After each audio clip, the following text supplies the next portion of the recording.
Madrid me devuelve mi propio reflejo, en escaparates de vidrio pulido, tacones que resuenan sobre el mármol, risas que cortan los oídos, copas tintineando sobrias como si aplaudieran al que paga la cuenta. Es viernes y la Castellana brilla como una pasarela. Respiro el perfume caro mezclado con el olor metálico que sale de un taller a pocos metros. Una grieta de realidad en el tejido de la noche. Un Bugatti azul late frente al restaurante. Ruge, tose, se apaga. El dueño salta, rojo de soberbia. Yo me detengo, un paso atrás, cuando una mujer con un mono gastado y manos engrasadas se acerca. Si quiere, puedo echar un vistazo.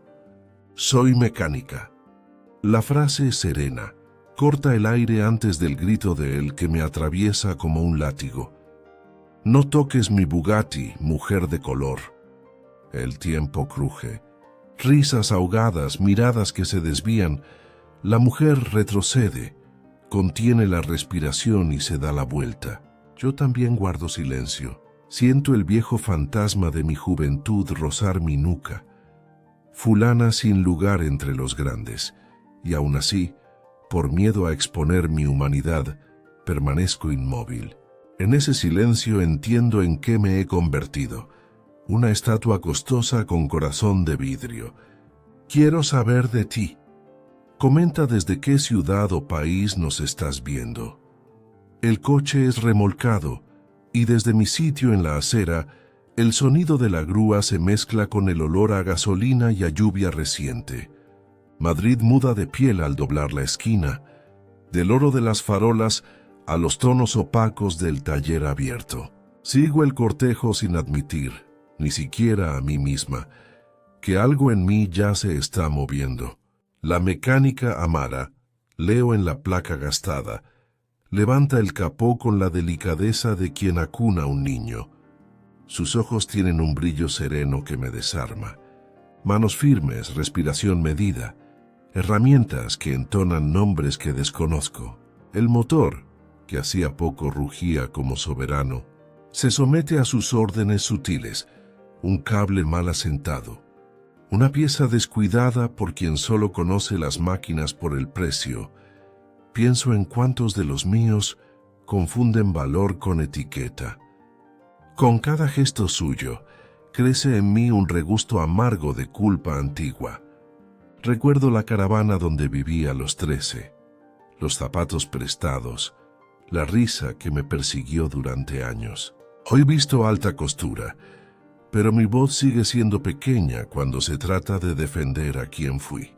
Observo a Amara limpiar sus manos en un paño gris, orgullosamente sucio. La luz fría dibuja sus hombros cansados y comprendo que la competencia tiene una música que no necesita aplausos. Las horas me arrastran de nuevo a la oficina de Amara.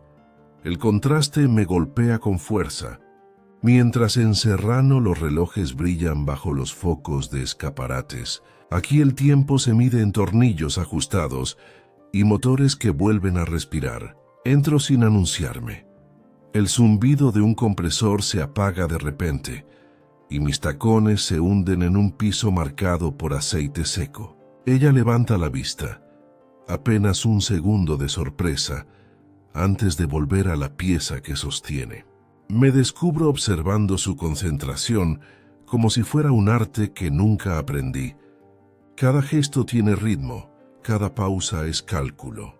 Me quedo quieta, incapaz de esconder a la ejecutiva que soy, pero también incapaz de fingir que no estoy allí buscando algo.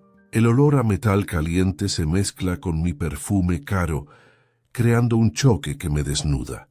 Lamento no haber dicho nada antes, confieso, y la frase me quiebra por dentro. No era parte de mi plan. Nunca he pedido perdón en público, y menos aún a alguien que la sociedad considera inferior. Sin embargo, la palabra brota como quien abre una ventana tras años de humedad. Amara me mira con desconfianza, como quien oye una melodía extraña en mitad del ruido. Su silencio pesa, y en ese hueco escucho mi propio corazón golpear contra el orgullo. Le cuento casi sin querer que también fui ridiculizada una vez, que aprendí a callar porque cada palabra era usada contra mí. Ella baja la herramienta, se limpia las manos en un trapo desgastado y finalmente habla. El silencio también hiere. No hay reproche en su tono, apenas una constatación que me atraviesa. Esa frase se clava como espejo en mi memoria. La conversación se desliza hacia lo cotidiano. Su hijo de 6 años, las madrugadas solitarias, los clientes que dudan de su talento antes incluso de verla trabajar. Yo le hablo de mis juntas, de mis socios que ríen a carcajadas sin escuchar a nadie, de mi propia soledad entre copas de champán, entre grasa y confesiones. Siento que el muro invisible empieza a resquebrajarse. No es amistad todavía, pero sí un reconocimiento que me devuelve a la humanidad que creí perdida. Al día siguiente, la ciudad amaneció con ese cielo plomizo que anticipa lluvia. Yo había dormido mal, reviviendo la escena frente al restaurante, escuchando una y otra vez el insulto que cayó sobre Amara. En mi mesa de desayuno, rodeada de cristales y mármol frío, nada sabía a nada. El café me parecía agua, las tostadas un cartón insípido. Mi asistente repasaba la agenda de reuniones, pero mi cabeza vagaba a otro lugar. La puerta de aquella oficina, las manos de Amara firmes, la dignidad en su mirada. Fue la primera vez en mucho tiempo que tuve la necesidad de cancelar todo. Inventé una excusa vaga y en lugar de encaminarme a mi torre corporativa, conduje hasta el barrio donde ella trabajaba. El contraste era brutal. Calles con grafitis, niños jugando con balones desinflados, madres cargando bolsas de mercado. Sentí que invadía un territorio al que alguna vez pertenecí, aunque ahora mi traje impecable me delataba como intrusa. La encontré inclinada sobre un sedán antiguo, tarareando bajito una melodía que no reconocí.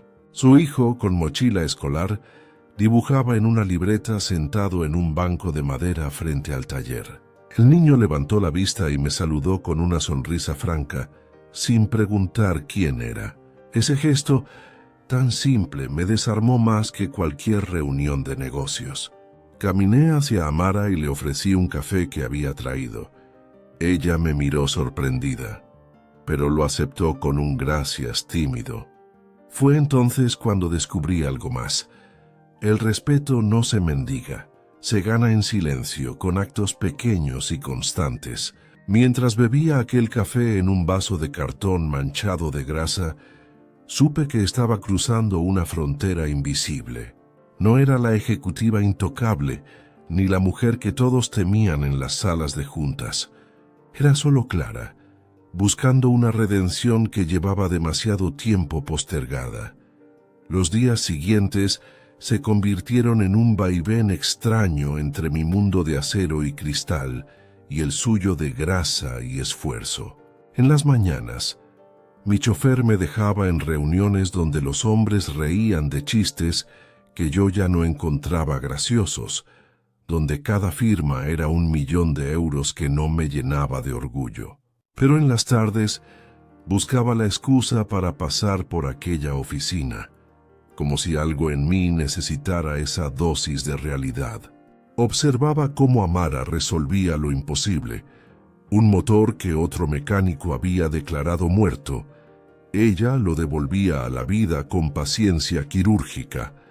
En medio de todo, su hijo corría entre herramientas y neumáticos, ajeno a la dureza del mundo, protegido por la ternura de una madre que, a pesar de las heridas, no había perdido la esperanza.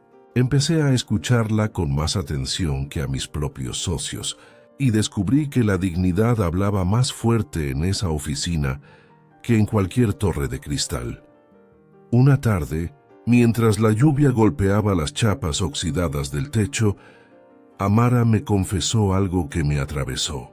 Muchos clientes, al verla, se negaban a dejarle el coche. Algunos incluso le habían dicho a la cara que Una mujer negra no sabía de motores. Ella, en lugar de maldecir, respondía con trabajo entregando resultados impecables.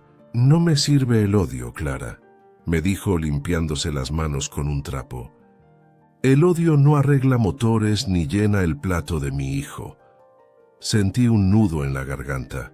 Yo había pasado décadas disfrazando mi propio resentimiento con trajes caros y silencios calculados. Y sin embargo, frente a ella, comprendía que mi fortaleza era solo fachada. En ese momento, supe que no estaba allí para darle caridad ni compasión, sino para aprender la fuerza de quien jamás dejó de creer en la dignidad. El rumor de nuestra cercanía no tardó en llegar a mis socios. En una comida de negocios, uno de ellos alzó la copa y con falsa sonrisa comentó: «Dicen que la señora Valdés ahora frecuenta talleres de barrio. ¿Será que busca mecánicos en lugar de arquitectos?» Las risas se multiplicaron alrededor de la mesa. Golpes secos contra el cristal de las copas. Cada carcajada un cuchillo invisible. Yo sonreí como siempre, porque el guión de mi vida había sido no mostrar debilidad. Pero por dentro la sangre me hervía. El recuerdo del insulto a Amara se mezclaba con esas burlas, y sentí que si callaba otra vez, me convertiría en cómplice. No respondí en ese instante, pero juré que no volvería a quedarme muda. En el fondo sabía que estaba en el límite.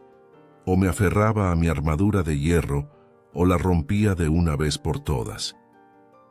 Esa misma noche regresé al taller. Amara trabajaba en silencio. Su hijo dormía en una silla improvisada, abrazado a una chaqueta vieja como si fuera un edredón. Le conté lo ocurrido en el restaurante elegante y cómo habían hecho de mi vida un espectáculo de risas a costa de la suya. Amara me miró sin sorpresa, como quien ya conoce de sobra la crueldad de la élite. «Ellos no van a cambiar, Clara», dijo con calma, «pero usted sí puede decidir de qué lado quiere estar». Sus palabras me desarmaron porque no había reproche, solo verdad. Me senté en un banco de metal y por primera vez en años lloré sin esconderme. Ella no me consoló con caricias ni frases hechas. Simplemente siguió trabajando, permitiéndome entender que la fortaleza también puede ser silenciosa. Con el paso de las semanas, nuestra relación dejó de ser un secreto. Algunos vecinos del barrio me reconocían y murmuraban al verme entrar en la oficina. Otros me saludaban con respeto sincero, ese que yo no estaba acostumbrada a recibir. En contraste, en mis círculos sociales la reacción fue feroz. Una socia cercana me advirtió en privado: «Estás tirando por la borda años de reputación. No te mezcles con esa gente». Esa frase me devolvió a mi adolescencia, cuando me acusaban de ser una intrusa en el mundo de los grandes. Sentí la misma punzada, pero esta vez decidí no huir. Respondí con frialdad, aunque por dentro hervía: «Prefiero perder su respeto que seguir perdiéndome a mí misma». Era la primera vez que no temía cortar un lazo que ya no me sostenía. Mientras tanto, Amara enfrentaba su propia tormenta. Un cliente habitual, al enterarse de su discusión con el dueño del Bugatti, decidió no volver y corrió la voz de que en ese taller atendía una mujer que no inspiraba confianza. Los ingresos cayeron de golpe, y yo la encontré una noche revisando cuentas con el ceño fruncido, tratando de estirar cada euro para pagar materiales y el alquiler. Vi en sus ojos el cansancio, pero también la determinación de no rendirse.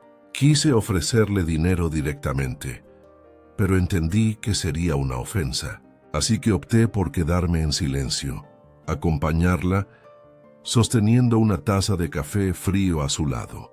Fue ahí cuando comprendí que la verdadera ayuda no siempre es económica.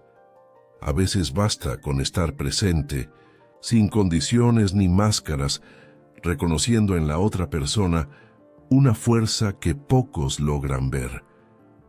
Una mañana gris, el rumor del dueño del Bugatti regresó con más fuerza. Lo encontré en un café elegante, rodeado de aduladores, relatando con sorna cómo una mecánica negra había intentado tocar su coche como si fuera chatarra.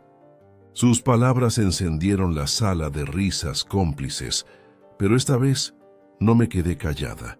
Me levanté, miré a todos y dije con voz firme: esa mujer arregló lo que ustedes nunca podrían entender, porque la dignidad no se mide en caballos de fuerza ni en euros, sino en la capacidad de no doblegarse.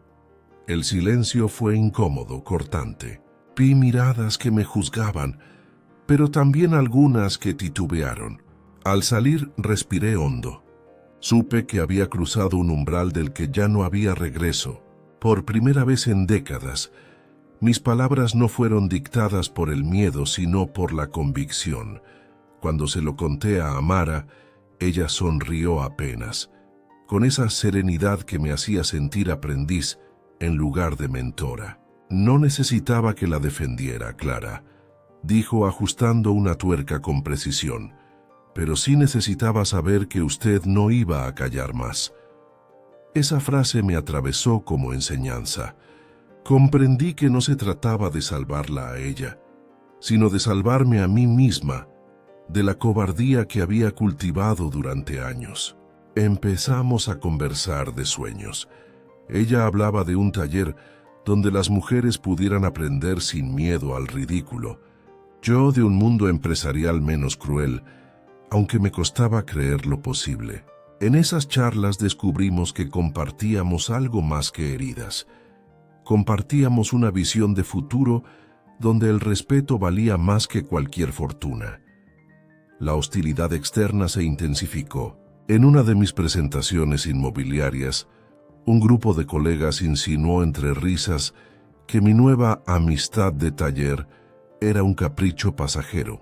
«Ya se le pasará cuando manche sus tacones de aceite», dijo uno, arrancando carcajadas. Yo permanecí erguida, fingiendo indiferencia, pero por dentro hervía. Cada palabra me recordaba que no estaban burlándose solo de mí, sino de una mujer que había enfrentado más desprecio del que ellos jamás conocerían. Aquella noche regresé a casa con un vacío insoportable. Mis paredes de mármol parecían burlarse de mí, repitiendo cada carcajada con eco metálico. En mi soledad, comprendí que no bastaba con defenderla a medias, que el cambio real exigiría exponerme por completo, aunque eso significara perder el pedestal en el que había construido mi imperio. Mientras tanto, Amara enfrentaba pruebas aún más duras. Un cliente enfurecido, convencido por rumores, llegó al taller y le gritó en la cara que jamás dejaría su coche en manos de una mujer sin lugar en este país. Yo estaba allí de pie, testigo de esa agresión. El niño de Amara se aferró a su madre, y ella, con una calma que me resultó sobrehumana, respondió: «Mi trabajo hablará por mí». Y lo hizo. En menos de una hora, el mismo hombre observaba incrédulo cómo su coche, que otros no pudieron reparar, rugía con vida bajo las manos de quien había despreciado. El cliente, mudo de vergüenza, se marchó sin agradecer, pero todos los presentes habían visto la escena. Ese momento me sacudió. Entendí que la dignidad no necesita aplausos, solo verdad expuesta a la luz. El vínculo entre nosotras se volvió más profundo después de aquel incidente. Amara me permitió acompañarla a la escuela de su hijo, una pequeña institución pública en las afueras, con paredes descascaradas y murales pintados por los propios niños. Allí, mientras esperábamos a que saliera de clase, me habló de los sueños que guardaba para él. «Quiero que crezca sabiendo que vale por lo que es, no por lo que otros digan de su piel o de nuestra cuenta bancaria». Sus palabras me golpearon como una verdad que había enterrado hace años. Recordé a la joven que yo había sido, deseando que alguien me defendiera, alguien que me dijera que yo también tenía lugar en este mundo. En los ojos de ese niño, encontré la inocencia que me había sido arrancada demasiado pronto.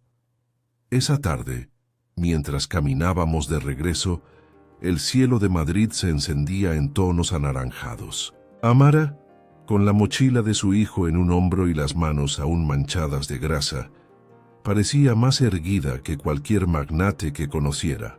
Yo, en cambio, sentía el peso de mis joyas como cadenas. Fue entonces cuando le confesé que toda mi riqueza me había hecho poderosa, sí, pero también profundamente sola. Ella me miró con compasión, no con lástima, y respondió: «La soledad también se repara, Clara, igual que un motor, pieza por pieza, con paciencia». Esa frase quedó grabada en mí como un faro. Por primera vez en décadas, me permití imaginar un futuro distinto, donde no estuviera rodeada de risas falsas, sino de personas que me recordaran que aún era humana. La gran inauguración de mi nuevo proyecto inmobiliario llegó como una tormenta anunciada. Era un edificio de cristal en el corazón de Madrid, símbolo de poder y modernidad. La élite entera asistió: políticos, empresarios, figuras de sociedad. Las luces, las cámaras y los flashes me cegaban mientras sonreía por compromiso. Pero entre la multitud también estaba él, el dueño del Bugatti, con esa sonrisa cruel que me perseguía desde aquella noche. Tomó el micrófono con descaro y delante de todos lanzó la burla final: «Ya ven, hasta los imperios caen. Nuestra señora Valdés ahora se rodea de mecánicas de barrio, quizá por compasión». El eco de sus palabras recorrió la sala como un veneno, y las risas se desataron como una ola. Sentí un nudo en la garganta, el mismo que me había hecho callar tantas veces, pero esta vez no iba a ceder. Caminé hasta el escenario, cada paso un latido decidido. Tomé el micrófono con firmeza y miré a la multitud. El silencio cayó expectante. «No es compasión lo que me une a ella», dije con voz clara. «Es respeto. Respeto a una mujer que me enseñó que el verdadero poder no está en los edificios que construimos ni en los coches que manejamos, sino en la dignidad con la que enfrentamos la vida». Busqué a Amara entre el público y la encontré. Sus ojos brillaban con incredulidad. «Sí, fui testigo de un insulto vergonzoso, y me callé. Hoy no repetiré ese error. Lo que ustedes llaman debilidad, yo lo llamo valentía. Y si alguien aquí duda de su talento, que se atreva a ponerlo a prueba». Un murmullo recorrió la sala. La burla se transformó en expectativa. En ese instante, comprendí que había roto la armadura que me mantenía prisionera durante años. El dueño del Bugatti, picado por el reto, sonrió con soberbia y aceptó. Hicieron traer un coche de lujo que llevaba semanas sin respuesta, en talleres exclusivos.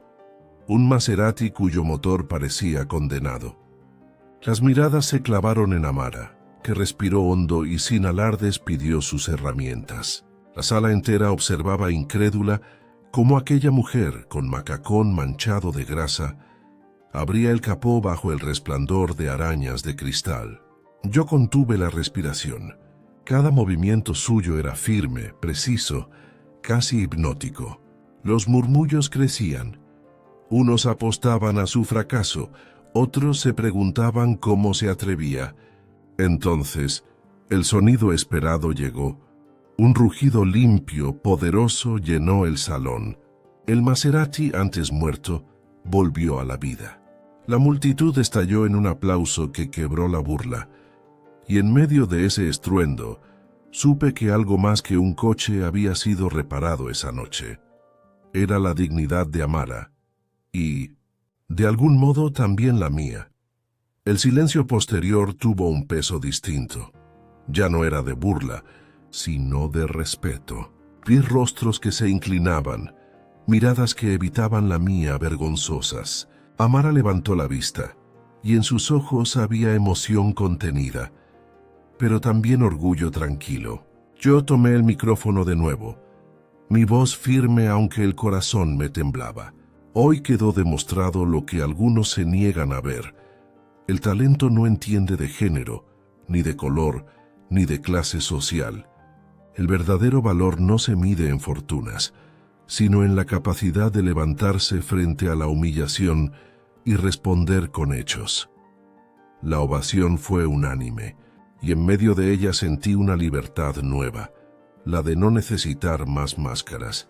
Esa noche, frente a todos, me liberé del miedo de ser juzgada y descubrí que mi voz tenía un poder que no dependía de riquezas, sino de verdad. ¿Te está gustando esta historia?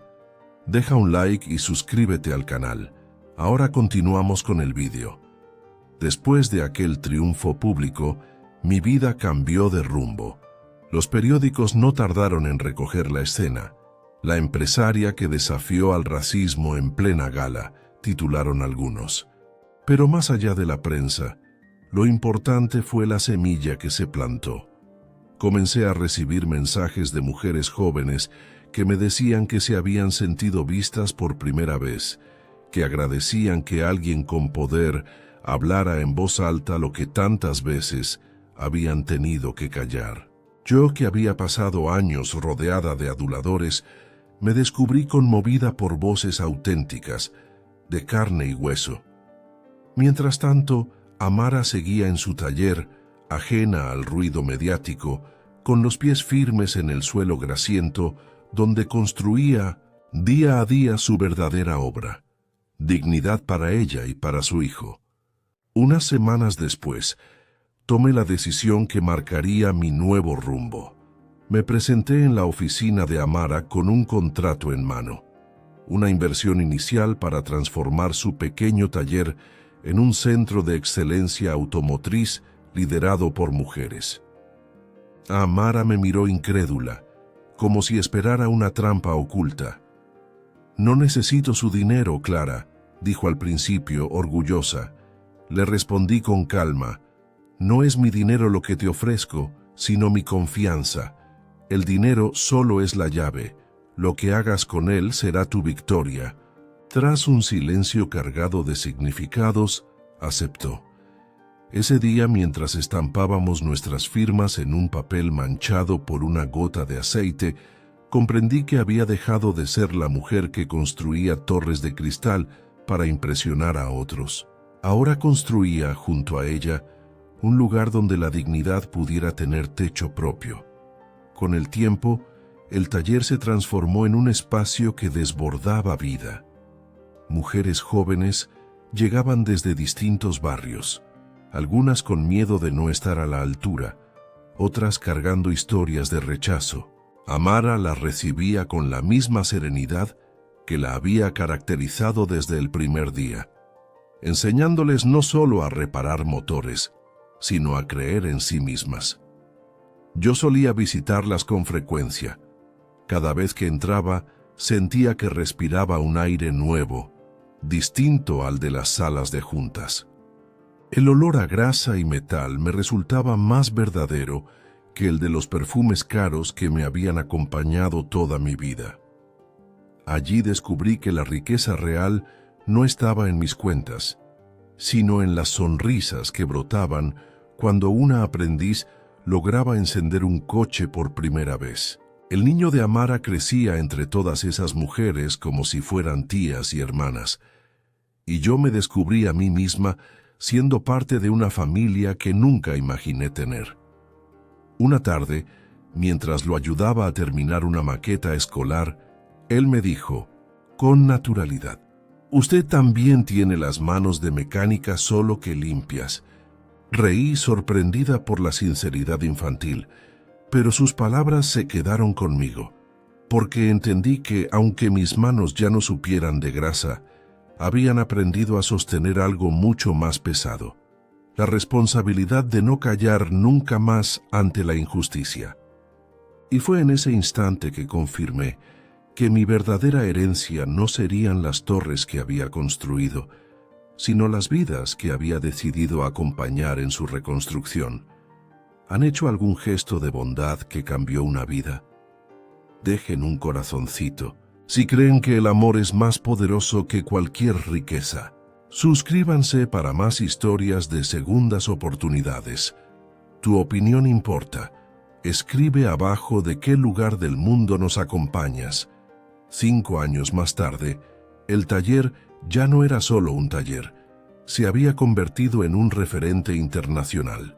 Periodistas de diferentes países llegaban para entrevistar a Amara y conocer aquel espacio donde decenas de mujeres trabajaban hombro con hombro, demostrando que el talento no entiende de fronteras ni de prejuicios. Yo las observaba con orgullo, silencioso, sabiendo que lo que habíamos construido juntas trascendía cualquier cifra. El eco de las herramientas, el olor a aceite y el murmullo de risas femeninas eran ahora la música que me recordaba que había elegido bien. Madrid, la misma ciudad que antes me había parecido un escaparate de vanidad, ahora me ofrecía un rincón de autenticidad que valía más que cualquier torre de cristal.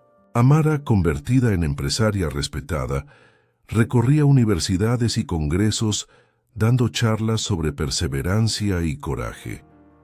Cada vez que la escuchaba, yo veía reflejada en ella no solo a la mujer que había enfrentado humillaciones, sino también a la niña que alguna vez fui y que necesitaba escuchar esas palabras. Su hijo, adolescente ya, hablaba de estudiar ingeniería, inspirado por esa madre que nunca se rindió. Y yo, que había vivido rodeada de aduladores, al fin me sentía parte de una familia elegida, tejida con respeto y solidaridad.